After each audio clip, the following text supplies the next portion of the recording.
Here I am with a backlog of new and exciting RPGs to play, some of which I have not even read yet.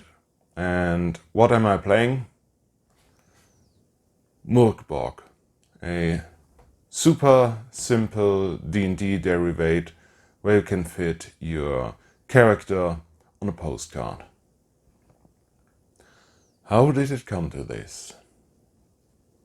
I did not start role-playing until 1998, when I was 12, so I have no rosy memories of playing Redbox Basic D&D or anything.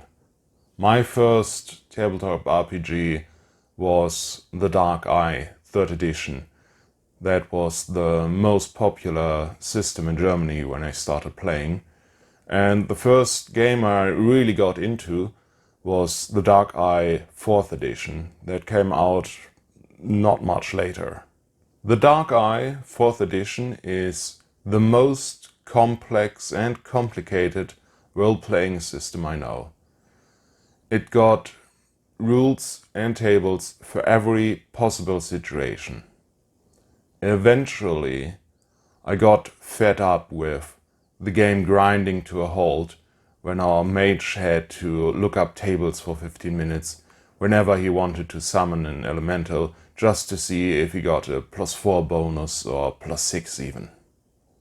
So I tried other, hopefully faster and simpler games. Over the year I played D&D 3rd edition, Pathfinder, Shadowrun, 3rd, 4th and 5th edition. I have played Call of Cthulhu and Splittermond. That was about the time I first came into contact with the OSR, the old school revival scene. I saw a wacky adventure for Lamentations of the Flame Princess that had won a lot of awards. So I went ahead and checked out the game, but I found that it was just a very simple D&D clone with very limited character options, and I didn't like it at the time. Me and my group eventually ended up playing Symbaroum, which finally had a rule system that is simple enough for me.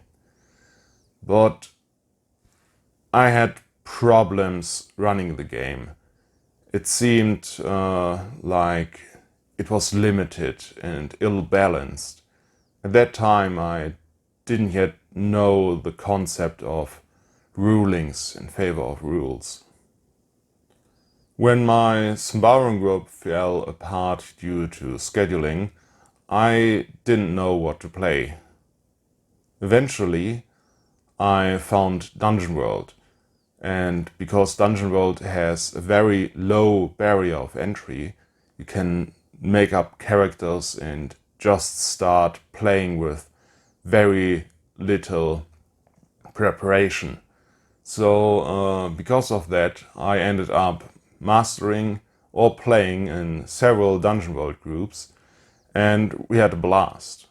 And slowly but surely, I learned to work flexible within a very minimalistic rule set.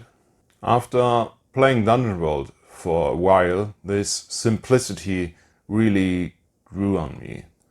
Why have 20 character classes when with a bit of creativity and flexible rule management you can make any imaginable character out of just the 4 basic ones?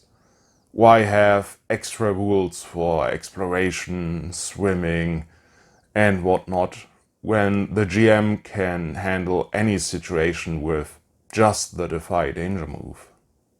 That was the time I became aware of the OSR scene.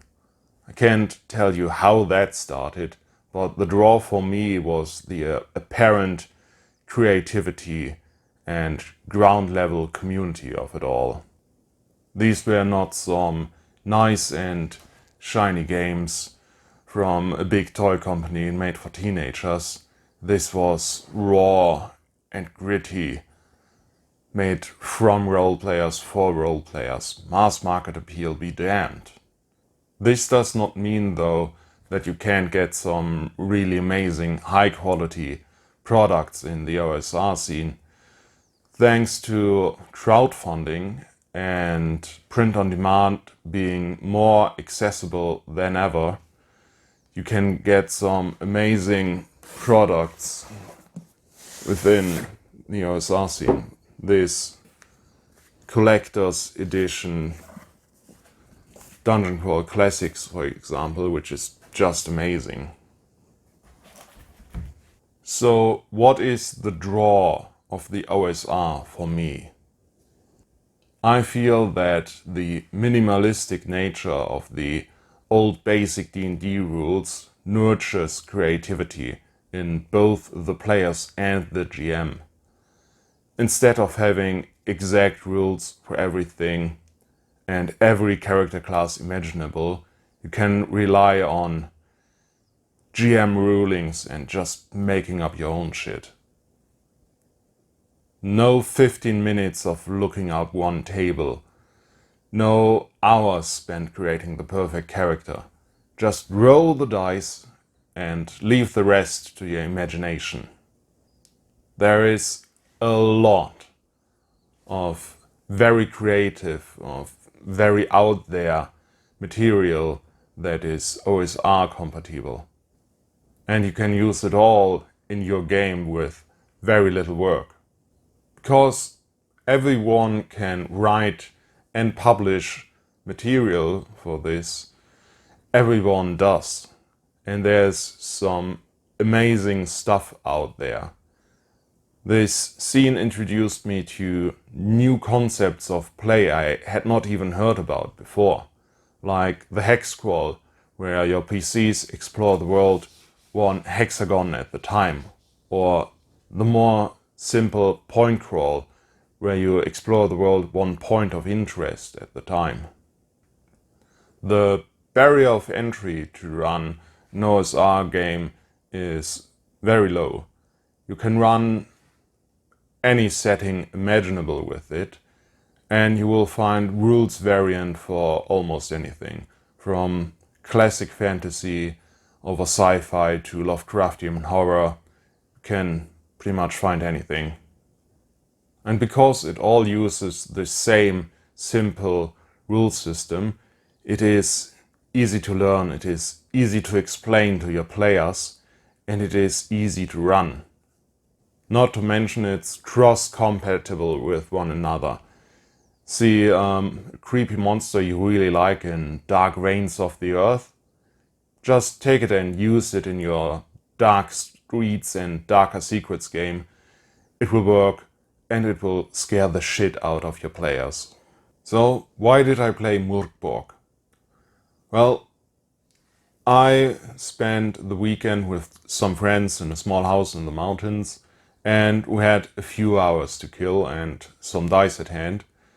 So within half an hour, they had rolled up their characters, made up their character sheets. I had prepared the adventure, and they were crawling through rot black sludge.